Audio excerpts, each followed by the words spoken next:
If you're a beginner and you want to learn how to start vlogging, then you clicked on the right video, because in this video I'm going to teach you my 8 practical tips how to start vlogging even if you have no experience.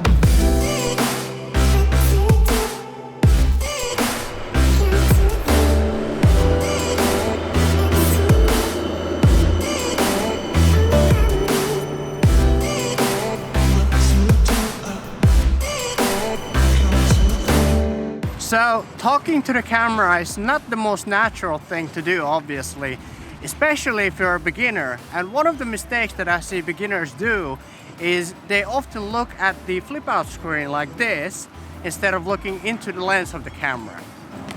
So my first tip is that look directly into the lens of the camera, not the flip out screen.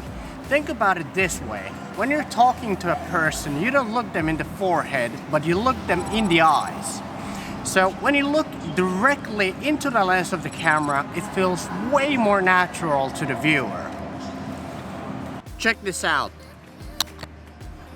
So Freewell sent me these magnetic ND filters, which are really easy and fast to use, especially in these kind of run and gun situations where you have to be very fast. So basically the way they work is that you attach this magnetic ring onto your lens, and then you can just very easily attach the magnetic ND filter onto the ring on your lens. Very fast, very easy, so simple. And when you're done filming and you want to put your camera, let's say, into your bag, then you can just put this on.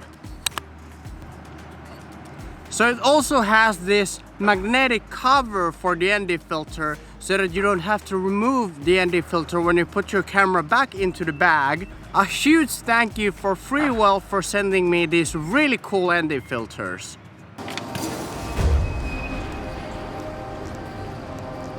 Done. What up? What's up?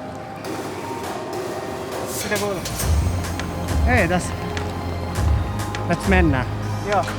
Tip number 2 is treat the camera like a person. The way I do it is that when I'm talking to the camera, I imagine that I'm talking to one of my friends, and this makes me feel immediately a lot more comfortable, and it makes me sound more natural.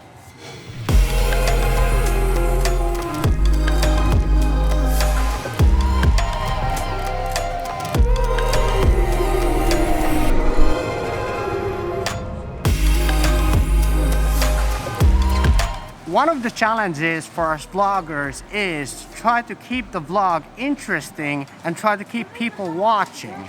And what many people do is they just film the whole day and try to edit a ton of footage into a cohesive short vlog, which actually can take quite a lot of time.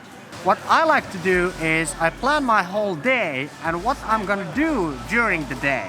So I write down what I'm gonna do, and I write down bullet points about what I'm gonna talk about in that particular vlog.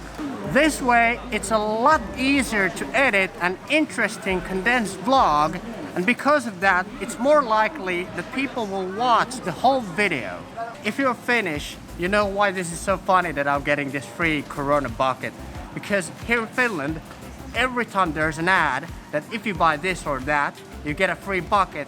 And every time there's a kilometer-long line of people lining up to get that bucket. But there's actually a good reason why I want this bucket, because I'm gonna film some kind of a Corona beer commercial at some point. But in order to get that bucket, I need to buy a 6-pack of Corona, but that's not a problem. I'm pretty sure we can get these emptied.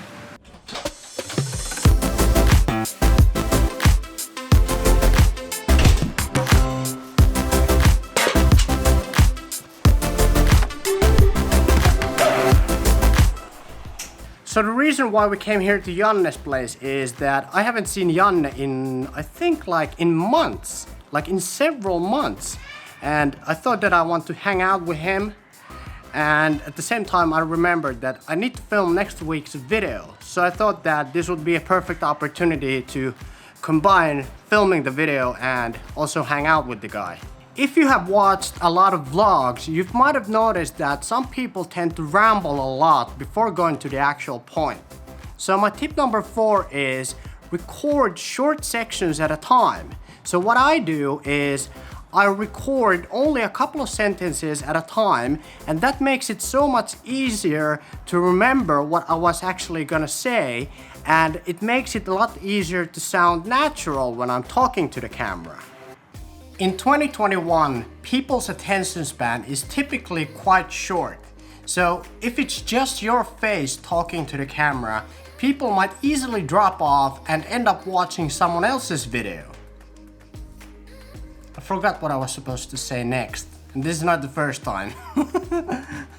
So my tip number 5 is film a lot of B-roll. And what I mean is that film a lot of alternative footage showing what you're doing, not just you talking about what you're doing. Because when you do that, it will be a lot more interesting for the viewer to watch when there's a lot of things happening and there's a lot of variety in the footage. Another thing that I've noticed is the people tend to overvalue the quality of the video, when in reality people will tolerate a lot lower resolution and a lot lower quality in the video, but if the audio sounds noisy and so bad that it actually hurts your ears, then people will probably click off pretty quickly. So a simple solution is using something like this $60 Rode Video Micro microphone, which I'm using currently on this camera, and actually I've been using this same microphone for the last 3 years and it works tremendously. Protein style. Protein style. Sitten It will take 45 minutes to 55 minutes before we get the delivery.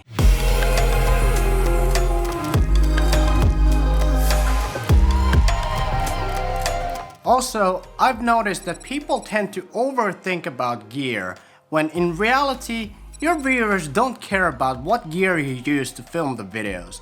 They care about the content and the value that your content can provide them.